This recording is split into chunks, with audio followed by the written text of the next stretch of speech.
Streaming now, this is the Wood TV Live Desk.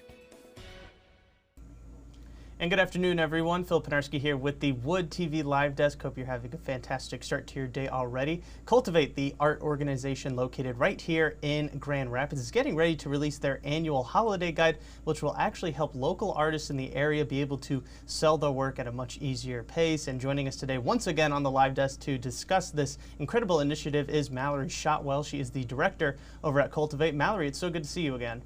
So good to see you. Yeah, thanks for having us. Yeah, no, we love having you on.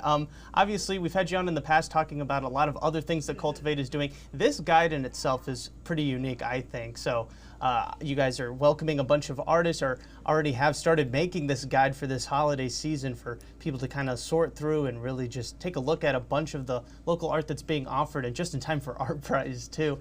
Mallory, how did this guide actually get started? That's something that I've always been kind of interested in. Yeah, that's a great question. Yeah, so we thought of this last year. Last year was our inaugural guide, and so many people want to support local or try to get out or don't know where to go. And we just wanted to provide guidance and make it as easy as possible for people. So we thought, why not make, kind of like a Toys R Us catalog, or like a really beautiful yellow pages, if you will, of artists living and working in West Michigan. So this guide is flippable, direct links right to the artist, and you can shop local really, really easily and by category. So it really serves to support both the local working artists and how amazing they are, and also, supporting the buyers and the consumers that really want to support the folks. No, and I think you said it best, that describing it as like a Toys R Us sort of catalog really is sort of the best way for it. And this year in particular, I thought was super interesting. Obviously, as you mentioned, this is the second year you guys have done it. This year, you've actually expanded sort of the reach that you welcomed artists into the guide to about 100 miles surrounding Grand Rapids. What was sort of the decision behind that? Yeah, we define local as inspired by our farmer friends. So when, different farmers markets will describe locally grown or locally sourced, generally speaking, they'll say within 100 miles of such. So we're really welcoming, friends in Kalamazoo, friends in Lansing, Saugatuck, of course, and really expanding the reach. And within this work, we ask artists to share their zip codes. And so we'll share a little graphic of exactly where people are coming from and how we can support in this catalog, but also support them in their cities and areas. Mm-hmm.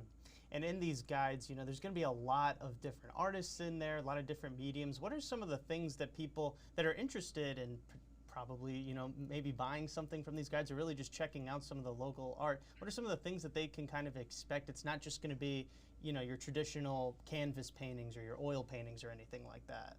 Yeah, absolutely. Yeah, we're so happy to share both the fine art, the original work, but also apparel, jewelry, home goods, stocking stuffers, uh, literary work to include chapbooks, but also zines, and really just serving to support all the various holiday needs that people have. Maybe you're thinking, oh, I really want to get my friend, a print from this person, or I'm looking for a gorgeous pair of earrings. Really, just making it as easy as possible for people to, yeah, flip through and see a photo selection of all the different work in and around West Michigan. Mm-hmm. Right. And Mallory, before we let you go, you mentioned that you guys are already in the process of getting the guides together, and soon we'll be sort of distributing them.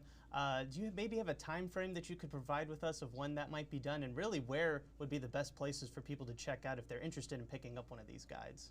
Yeah, absolutely. Yeah, we are working on building it and developing it throughout the month of October, and it will be done roughly the beginning of November, right in time for the holiday season. Mm-hmm. And folks can find that on our website, cultivategrandrapids.org. And we'll also be printing them this year and sharing them very widely. Mm-hmm. Yeah, Yes, no, very exciting. All right, Mallory, well, thank you so much for stopping by. I want to remind everybody before we go that if you have any more questions or you'd like to learn a little bit more information about the Holiday Guide or Cultivate itself, you can find all of that information for yourself right now over on our website, woodtv.com. If you're watching us on Facebook, just head on down to the description box or the comment section. You'll find a link directly there. Mallory, once again, thank you so much for stopping by. It was so good to see you again. So good to see you. Yes, thank you. Absolutely. And I want to thank everybody else for tuning into this latest edition of the Wood TV Live Desk. I'm Phil Pinarski, and we hope you have a great rest of your day.